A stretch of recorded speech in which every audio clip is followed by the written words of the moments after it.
Joining us on the Heister Automotive Group hotline, Charlotte Observer, covers the Carolina Panthers, Mike Kaye. Mike, what's going on, man? Just getting back from Seattle, trying to get my bearings back after that hellacious flight. I don't know if I'm allowed to say the other one. You can say hellacious. Okay, hellacious. Yeah, Yeah, it's all good. FCC lets you do that. Don't worry about it. Oh, okay. I'm just trying to play by the rules here. I just didn't know if you were stumbling your words because the Seattle coffee finally got out of your system, you know? Oh man, I think I walked around downtown Seattle for like 4 or 5 hours and probably made about 6 coffee trips. Nice. So by Sunday, I was like, "Hey guys, how's it going?" Much like the Panthers' playoff chances are suddenly wired and ready to go. Mike Kaye joining us here. Charlotte Observer, covers the Carolina Panthers. So I don't want to make this all about Steve Wilks, but I do feel like we're at the point now where we can revisit what Carolina Panthers owner David Tepper said about what it would take for Steve Wilks to be considered for the head coaching job permanently and have that interim tag removed. He basically made it out to be had to be this extraordinary thing. Well, I think Wilks kind of dropped the mic in the press conference on Sunday that you were there for, where he talked about all the things that had gone on for the Panthers season so far, and the question as to whether or not they were even trying to tank, and here they are, one of the NFC South games against the Saints. So do you feel like he's done an extraordinary job for David Tepper to take this seriously? I think he's on the cusp of it. I think when you look at what he was given, let's go down what the situation was. I mean, Sure. He was handed this job heading into a Week 6 game on the road on the West Coast against an LA Rams team that still was pretty healthy and looked pretty good.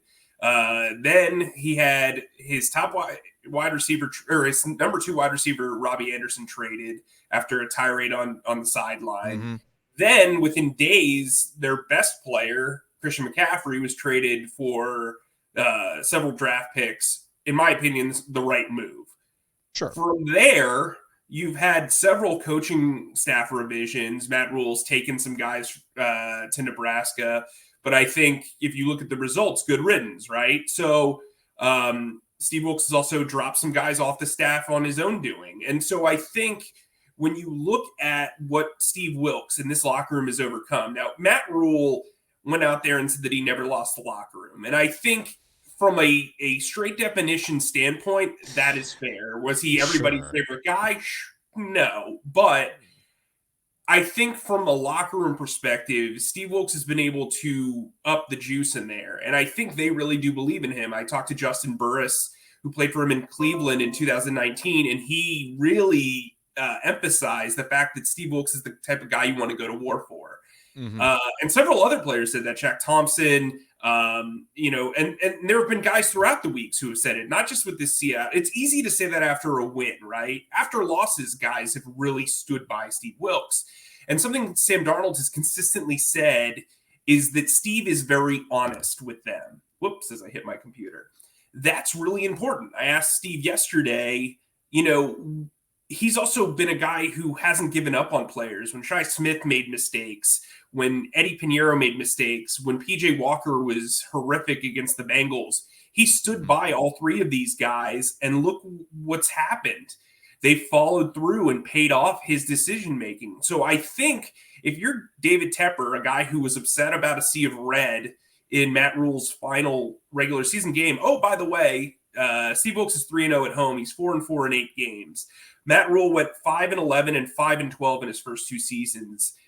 Steve Wilks, if he can go 6-6, I think that's a tremendous job with a roster that he didn't really put his stamp on outside of TJ Carey, who they just brought in, and a coaching staff that's not his. Really Al Holcomb's and Don Johnson are really the 2 guys that he has a lot of experience with. Chris Tabor's a guy who's really stepped up as a special teams coach, but other than that, he hasn't been grocery shopping, and he's made Scott Fitterer's roster moves and to an extent Matt Rule's roster moves look pretty shiny. Mike Kaye, Charlotte Observer, covers the Carolina Panthers, joining us here on the OG. He's on the Heister Automotive Group hotline. It's interesting, too. You talk about the crowd. Steve Wilks has a little bit more gravitas in how he is selling, getting people to show up. Like he talked about this yesterday. Pittsburgh, it's not that Pittsburgh fans travel. It's just that there's a lot of Pittsburgh transplants in North Carolina. There's a lot of Pittsburgh fans in general who live in North Carolina. So it's not that there's a travel involved here. It's just people showing up using their tickets. So I credit Steve Wilks for just straight up saying, look, we're still in this. Show up and let's get this going. My question is Sam Darnold going to keep showing up? Because we've seen this before with Darnold and the Carolina Panthers. We saw it at the beginning of last year. It looked like it was really going to work out. The schedule was what it was. It was a little scripted, and then the wheels fell off. So now we got bearded Sam Darnold, and things seem to be going in the right direction. In the back of my mind, I'm waiting for Sam Darnold to go back to being the Sam Darnold we know he is, turnover prone. How do you see this playing out the rest of the way? Well, I'll tell you, this is the ultimate test for him. I mean, Seattle was a really good test. Seattle was creating turnovers by the bulk. Yeah. But the Steelers are tied for second in the league in interceptions. I believe they have 14 on the year. Minka Fitzpatrick has 4. Levi Wallace has 3. So there are guys who can create turnovers. I mean, remember, he almost threw an interception on that seam route down the middle. He was lucky Tariq Woolen, who's tied for the league lead in interceptions, broke that pass up and didn't intercept it. So, look, yeah, I do think that you have to worry about how he's protecting the ball, but I think he's very self-aware, and I think their strategy is to run the football. They will be able to run the football on the Steelers. And I think, too... Except for those 4 plays on the goal line. Yeah, right, exactly. Well, some of those were RPOs, so that's also... I know. Well, but it's to your point. I think if you're looking at his decision-making with the RPOs, there was a play 3rd and 3 in the middle of the field where he could have ran for probably 20 yards and gotten a cup of coffee on the way. There were at least 2 reads in that 4-play sequence where he could have ran it in.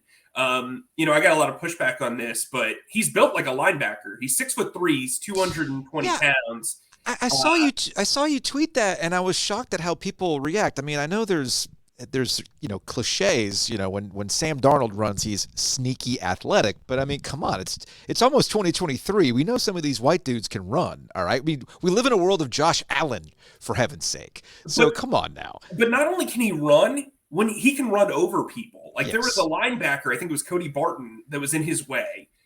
Give me the money on the USC quarterback. Like I think that's the thing, and I think you're seeing him slowly bring along his confidence. I believe he only threw 12 passes in the second half of that game. But, man, look, I've been waiting for somebody other than Deontay Foreman to emerge in this backfield. And I think you saw Chuba Hubbard make some angry runs. I also think Raheem Blackshear, I did a story on him coming out of the draft when I wrote for Pro Football Network. He's a guy who is sneaky versatile. Like, he compared himself to Deebo Samuel. And while I think that's a little outlandish, he does have some of those traits. You can do a lot of the things that I've seen them do with Laviska Shenault that I actually think Raheem would be better in that role. They tried to get Laviska the ball in front of the line of scrimmage. Oh my gosh. So maybe that's something that develops. They're really doing a nice job with utilizing their strength, which is their offensive line. We saw the Arby's package the other day. I mean, it only gained 2 yards, but it made a big deal because of the name. But they've been putting Cade Mays in at fullback, and I actually think that's a really smart look. It's a way of using an extra blocker without actually having to give up what your play is. And with that extra help, right? So you don't know where that extra help is coming from. If they design the extra help going to the right, okay, well, you're not prepared for that. If they do it going to the left, you're not prepared for that because they're not on the line. And I'm a big fan of fullback usage in general, so I think that's pretty smart. Mike Kaye, Charlotte Observer, covers the Panthers, joining us here on the Heister Automotive Group hotline alongside Joe Giglio. I'm Joe Ovies. We'll close on this. Look, sometimes we get so wrapped up in the team that you cover or the team that fans are going to watch on a Sunday in, Sunday out basis. And when you kind of take a step back and you look at the totality of the NFC, there's a lot of bad teams out there. I mean, the NFC South, we understand the NFC South is bad, but Giglio had pointed this out in terms of point differentials, which he loves to look at those point differentials. there's only 4 teams with a plus point differential right now in the NFC. And sometimes you just have to take a step back and just say, you know what? Relative to everybody else, there's no reason why the Panthers can't make a playoff run here in the remaining 4 weeks of the season. I'm guessing in the locker room, they believe this very thing. Yeah, I think if they face it off against the Vikings, it's going to be very, very interesting because that team is built to play from a finesse standpoint at all 3 levels on defense. Mm-hmm. Guess who's not a finesse team?